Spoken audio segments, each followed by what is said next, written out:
Seringkali saya tuh bingung Ustadz, antara takdir yang sudah pasti dan takdir yang bisa dirubah.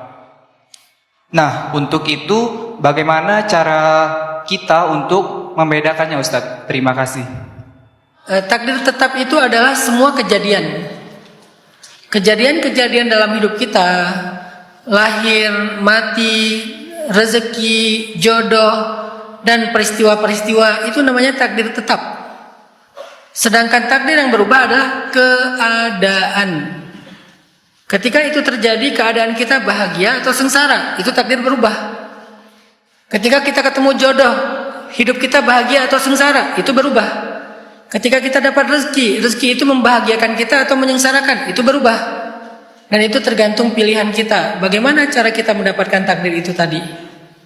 Sehingga ada satu doa, karena kan kata Nabi, la yaruddul qadha illa doa, tidak ada yang merubah takdir kecuali doa kan? Jadi doa itu bisa merubah takdir yang berubah. Jadi takdirnya udah ditulis, tapi masih bisa dirubah. Apa itu? Keadaan. Nah ternyata doa itu bisa merubah takdir. Ada satu doa yang diajarkan oleh Umar bin Khattab dan Abdullah ibnu Mas'ud. Kalau kalian mau catat ini silakan. Mau video boleh, yang penting jangan lupa pakai filter. Pokoknya kalau saya nggak putih nggak akan di-repost ya. Judulnya Doa Merubah Takdir dari Umar bin Khattab dan Abdullah ibnu Mas'ud. Allahumma in kunta katabatani min ahlis syaqawah famhini waktubni min ahlis sa'adah fa innaka tamhu ma tasha'u wa tuthbit wa indaka ummul kitab. Ya Allah, seandainya engkau mencatat aku termasuk orang yang sengsara, hapuslah catatan itu. Catatlah aku termasuk orang yang bahagia. Sesungguhnya engkau menghapus apa yang engkau kehendaki dan menetapkan, dan sesungguhnya di sisimulah kitab induk takdir.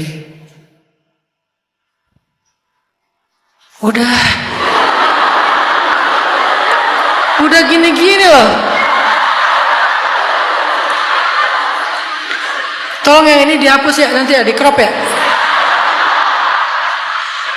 Nah dari doa itu Riwa, kita jadi belajar ternyata takdir itu bisa berubah. Takdir yang mana? Yang keadaan.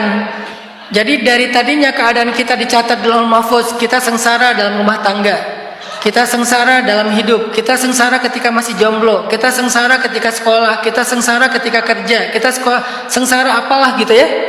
Itu bisa dirubah menjadi bahagia. Peristiwanya nggak berubah, jodohnya nggak berubah, pekerjaannya nggak berubah, rezekinya nggak berubah, tapi keadaannya berubah.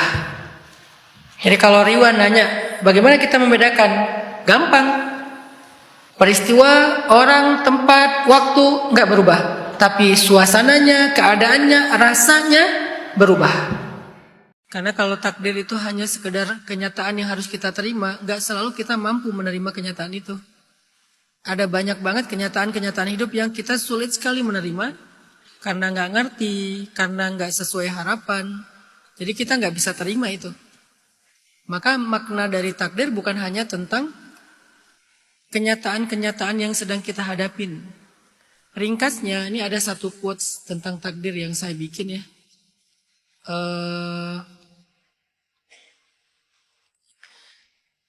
Takdir itu bukan tentang peristiwa apa yang sedang kamu alami, tapi tentang rencana besar apa yang sedang disusun untuk kamu dengan peristiwa-peristiwa itu. Jadi ada dua kata kunci di dalam kalimat ini, peristiwa dan rencana. Selama ini kita memahami takdir hanyalah peristiwa-peristiwa, potongan-potongan peristiwa dalam hidup kita. Saya kehilangan, saya gagal, saya ini, saya itu. Yang buruk-buruk atau yang baik, saya dapat ini, saya dapat itu. Hanya peristiwa yang kita notice tentang takdir. Padahal yang lebih dalam dari itu, takdir bukan tentang peristiwa aja. Takdir itu justru tentang ada rencana besar apa yang sedang disusun untuk saya dari peristiwa-peristiwa itu.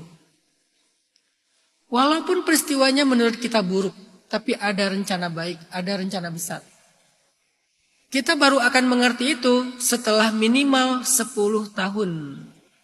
Setelah minimal 10 tahun, maksimal bisa 15 tahun, 20 tahun, 50 tahun. Tapi paling cepat menurut saya dari bacaan-bacaan kisah para anbiya dan pengalaman pribadi, minimal 10 tahun kita baru ngerti. Kalau dihubungkan dengan yang narasi yang tadi, itulah hidup. Dia ngasih kita ujian, baru ngasih kita pelajaran. Antara ujian sampai ke pelajaran, kadang takes time sekitar 10 tahun atau lebih. Jadi, siapa tadi? Miftah dan teman-teman sekalian, kalau Miftah tuh ngerasa sekarang kayak gersang, sulit sekali untuk menangis karena cinta, sujud dengan lapang dada dan seterusnya. Karena masih ada satu beban dan ganjelan di hati Miftah yang gak terjawab tentang takdir. Miftah memaknai takdir adalah potongan-potongan peristiwa, baik ataupun buruk. Walaupun yang sering kita rasakan itu yang buruk menurut kita secara subjektif. Tapi kalau kita percaya, takdir bukan hanya potongan-potongan peristiwa yang acak, tapi dia sebuah rencana besar, rencana baik di masa depan yang disusun melalui potongan-potongan peristiwa ini. Kayak puzzle. Potongan puzzle itu kalau kita ambil satu potong, kita nggak ngerti ini apa nih. Tapi kita harus sabar nyusun 1, 2, 3, terus nanti mulai setengahnya udah mulai kelihatan nih. Oh, ini ternyata gambar kucing.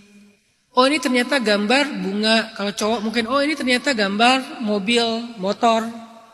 Yang favorit kita, oh bagus ya gambarnya.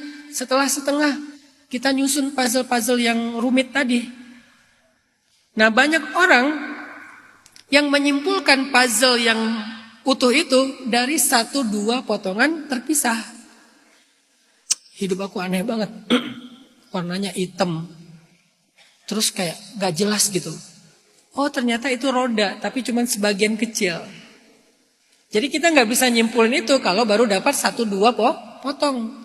Kumpulin aja, jalanin. Mungkin setengah jalan nanti baru ke baca tuh. Oh ini, begitu udah utuh, maka puzzle itu punya nilai, punya value.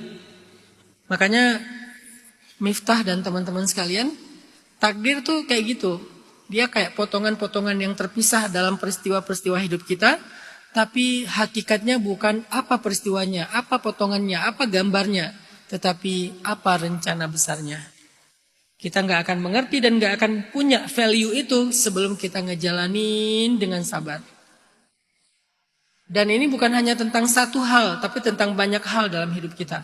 Saya juga pribadi dulu banyak mempertanyakan hal-hal buruk yang terjadi di masa lalu saya. Saya kehilangan ibu saya dalam musibah tsunami di Aceh. Ibu saya meninggal, kakak saya meninggal, keluarga besar saya banyak yang meninggal. Sementara waktu itu saya masih kuliah di Mesir. Saya nggak sempat ketemu mereka. Saya menyalahkan diri sendiri. Seandainya saya ada di rumah, mungkin saya bisa nyelamatin mereka, bawa lari ibu ke gunung atau apalah gitu. Mempertanyakan masa lalu tentang patah hati, mempertanyakan masa lalu tentang gagal dalam akademik, bla bla bla, banyak hal lah. Tapi setelah 10 tahun, 15 tahun, satu persatu dari itu tuh terjawab sampai saya ada di sebuah kesimpulan. Kecuali yang kasus ibu ya, sampai ada di sebuah kesimpulan, saya bersyukur semua itu terjadi.